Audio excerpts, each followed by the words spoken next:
Proud nga itong si Darren Espanto na ibinahagi sa kanyang social media na nakabili nga siya ng brand new car.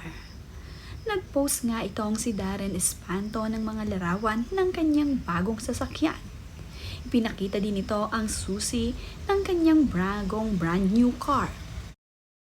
Ayon nga dito kay Darren ay made another big boy purchase. Very grateful for all of God's blessing.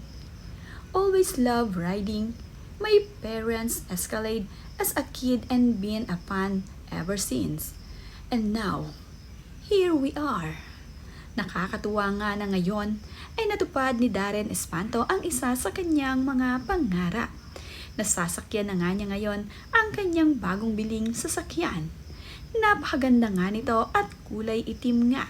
Talaga namang bagay na bagay kay Darren Espanto ang napakagandang brand new car na ito. Proud na proud nga itong si Darren sa kanyang mga achievement. Ang kanyang tagumpay ay para rin sa kanyang pamilya. Marami naman ngang mga kaibigan ni Darren Espanto ang nagkomento dito sa kanyang larawan. Ayon nga dito kay Bella ay road trip na ito. Ito namang si Heaven Peralejo ay wow!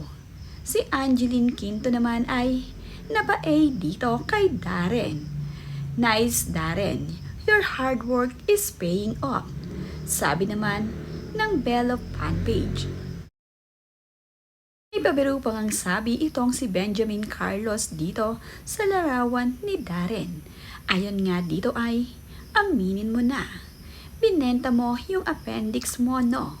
Bagong opera lamang kasi kamakailan itong si Darren Espanto. Kaya naman, nagbibiro ang kanyang mga kaibigan.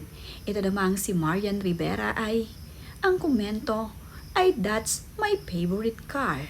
Nakakatuwa naman nga talaga itong si Darren Espanto na pati nga ang kanyang mga kaibigan ay proud na proud sa kanya. Ito nga si Miss Hitan ay sinabing, proud of you, nak.